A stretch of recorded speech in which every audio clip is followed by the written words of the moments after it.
a pessoa se orgulhar de dizer: eu sou servo do Senhor, eu faço o que Deus manda. Ela vive apenas para servir. Mas qual é o motivo de servir? Olá, eu sou Ana, seja bem-vindo a essa nova fase do canal.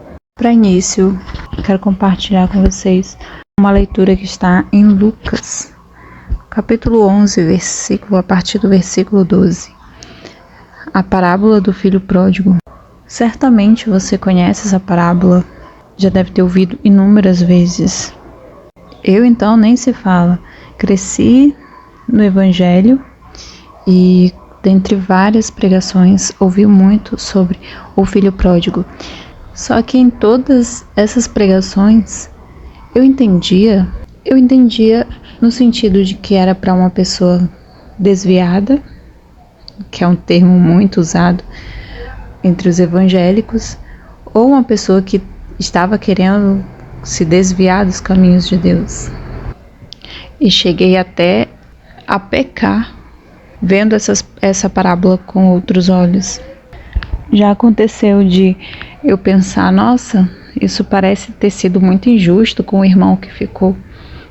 É incrível como eu tive que me desconstruir de muita coisa, inclusive de pensamentos, de interpretações que eu tive da palavra. Recentemente, ao ouvir uma pregação sobre o filho pródigo, eu pude ver em uma outra perspectiva. Foi só um trechinho dessa pregação que me chamou a atenção e eu fui reler essa parábola e eu fui entender realmente a parte do filho que ficou. Acompanha comigo os últimos versículos aqui dessa parábola, lá onde o irmão do filho pródigo já estava meio esquentado com a volta do irmão e viu toda aquela festa, ele ficou indignado. No versículo 28, ele se indignou e não queria entrar. Saindo, porém, o pai procurava conciliá-lo, mas ele respondeu a seu pai: há tantos anos que te sirvo, sem jamais transgredir uma ordem tua, e nunca me deste um cabrito sequer para alegrar-me com meus amigos.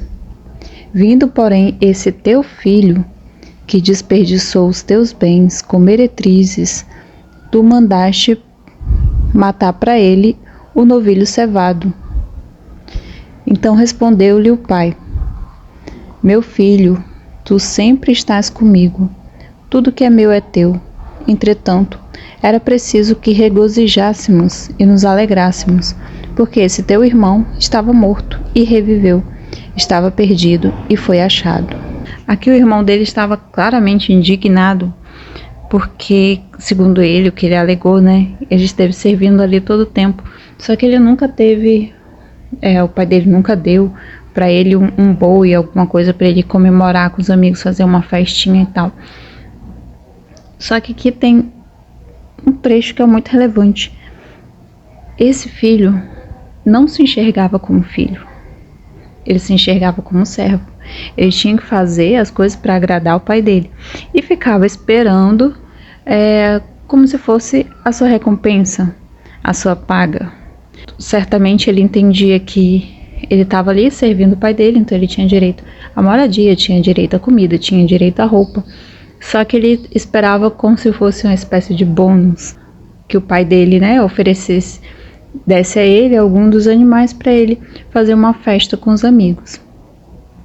Veja, é o ponto de vista desse filho que não permitiu que ele usufruísse do que ele tinha disponível. Depois de tantos anos lendo essa palavra, eu finalmente entendi que eu agia exatamente como esse irmão do filho pródigo. Há quanto tempo eu estava na presença do Senhor, só que eu não conseguia enxergá-lo como pai. Eu servia, porque é costume de algumas igrejas, em alguns lugares, a pessoa se orgulhar de dizer: eu sou servo do Senhor, eu sou serva do Senhor, eu estou a serviço de Deus, eu faço o que Deus manda. Só que a pessoa se coloca no lugar de servo, ela vive apenas para servir. Mas qual é o motivo de servir?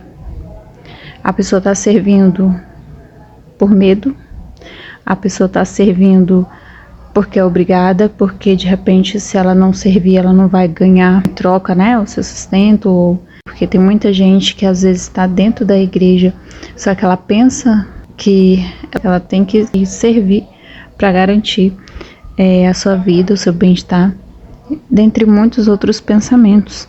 Mas há também o servir porque é nosso pai. Certamente, se você tem os seus pais terrenos que cuidaram de você, te alimentaram, te vestiram, te deram as condições, pelo menos básicas, de você viver, servi-los é uma honra que você dá por gratidão, não por obrigação. Não porque, eu vou ter que servir porque é meu pai, porque é minha mãe, porque eu sou obrigado a fazer isso.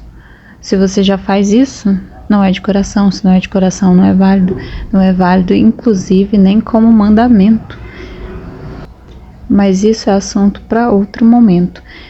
O ponto aqui temos que entender qual o motivo do serviço. Não podemos servir porque outros dizem que é para servir. Não podemos servir por medo, porque nada vai garantir.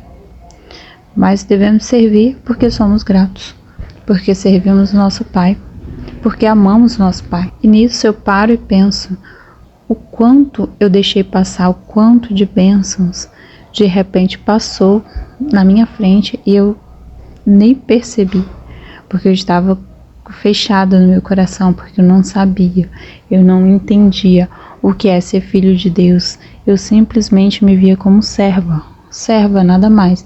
Eu me sentia muito nada, a ponto de pensar que ser filho era privilégio de outras pessoas, mas eu tinha que ser apenas serva, porque eu não tinha nada para oferecer. E aliás, nós não temos mesmo nada que a gente possa oferecer pela grandiosa graça que Deus nos deu, entregando o seu Filho para morrer por nós, para pagar os nossos pecados. Só que eu não tinha esse entendimento de filha. Eu não tinha esse entendimento de que quando Jesus me comprou, Ele me comprou para ser co-herdeira com Cristo e filha do Rei. Mas essa chavinha virou na minha cabeça. E hoje eu entendo, eu sou filha, então eu devo me portar como filha e não simplesmente como serva. E se você viveu um drama semelhante a esse, né, se comportando talvez como servo, ou não entendendo o seu lugar de filho, de filha, eu quero deixar aqui essa palavra para você, para te ajudar a também se posicionar como filho, como filha de Deus. Essa é a palavra que eu tinha para compartilhar com vocês hoje. Na verdade, faz parte da minha experiência. Eu vou ficando por aqui. Se você gosta desse tipo de conteúdo, deixa o seu like, me incentive a gravar mais vídeos aqui para o canal. Obrigada por assistir até aqui. Deus te abençoe. Tchauzinho e até a próxima.